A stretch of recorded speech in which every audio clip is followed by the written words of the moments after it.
So recently I made an Instagram reel regarding the new A6000 IEMs from the company called Final Audio. I got a lot of questions and people asking, so how does this sound and what's the new upgrades? I used to daily drive the A5000s until I gave it to my mate. So unfortunately. And yes, I do know that the name is the same as the Sony camera, but I guess they could have named it the A5000 Mark II, or I guess, I don't know. I actually don't know. Final Audio, as a Japanese audio company, they make a lot of products. The most known one is their flagship, the A8000s. Sadly, it's been discontinued, but at the price that it cost, which it costs that much. So if any of you guys want to fork out that amount of cash, be my guest. The A6000s, as they say, it's for people that want to get as close to they can to the A8000s, but don't want to spend the A8000 price. These are using a single DD driver, which is made by Final in-house, and they have a stainless steel housing to support its drivers to make sure that it can perform at its best. I'm not trying to sit here and go over the whole thing, but if you want to read about their drivers and their tech they used, you can pause the video and then you can read this whole thing. As far as the design and the comfort goes, the A5K and the A6K, they're basically the same. The only difference is that the A6K has a brand new cable and they changed the ear tips. So it kind of has like a wider opening so you can hear more of the frequency and more of the sound, which I think, in my opinion, that's a great change. They both using a 3D printed design. So they have like a Shibo kind of finish to it, which has more like a wrinkly, a grainy kind of texture to it, which I'm pretty sure they use that on a lot of cameras, a lot of DSLRs. I do wish that Final would make an IEM which has like a resin texture to it, it has like a colorful design that a lot of other IEMs on the market have. I feel like they did this for a reason because the A6000 is also really scratch resistant. I feel like because it's 3D printed, it might be more durable, which also is a plus, because if you're spending this much money, then you want it to last.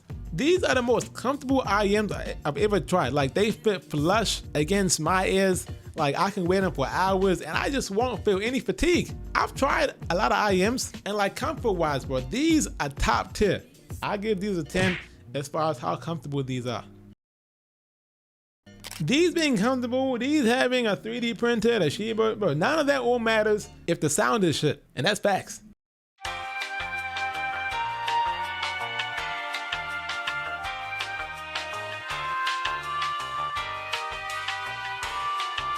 So how does these sound? They sound good. They sound bright and they sound clean. I'm no audiophile, so I've got no graphs, but for my testing, the A6K, it's a bright sound. It is clean and it is smooth, and I feel like they took what was great about the A5K and they just cleaned it up a bit. The main thing about the A5K that I wish they had, but I wish that the mids were boosted just a tiny bit more. They took that and they try to retain the sound of the A5K, but also making it even better. So they increased the mid slightly, the bass is more clean, the treble is nice and airy and sparkly, and the sound stage is even more wider as well. They did talk about how it just sounds wider and it's more kind of like it goes past your head or goes upwards, and I kind of agree. A6000のいいところっていうのはやっぱりその粒立ちがめちゃくちゃ細かいのに特にこの上方向ですね。この頭の上方向にすごい空間がしっかり抜けてるっていうのが。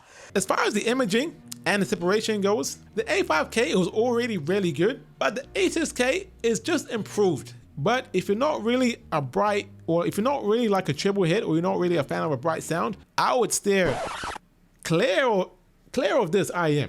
Clear or Final, I would go for something else. But Final, I would stay clear because this does have a bright sound. Final as a company, you have to like their tuning.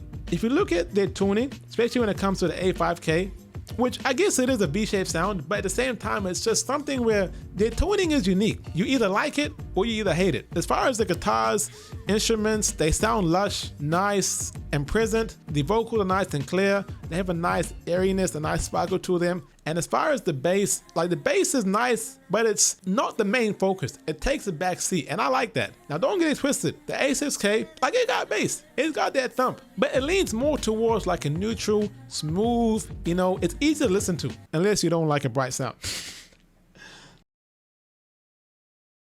If you're someone that's a fan of a bright sound, but still like a bit of bass, I would say the A6K is A-okay. Listens to a lot of songs which have a lot of guitars, pianos, a lot of vocals, I would say A6K is A-okay. I'm someone that likes to hear the final details, not to the point where like it's piercing or sharping, because I've definitely tried a couple IEMs where it was too sharp for me, especially in the treble. I guess, yeah, for me, like if you like a bright sound, I would tell you to try these out.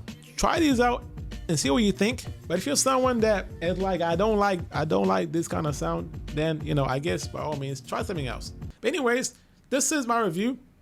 I'm not an audiophile by any means, so hope you guys enjoyed. I don't really do a lot of tech based on my channel. I do a lot of reactions, but if you guys enjoyed, feel free to drop a like and subscribe, and I'll catch you next time. Peace.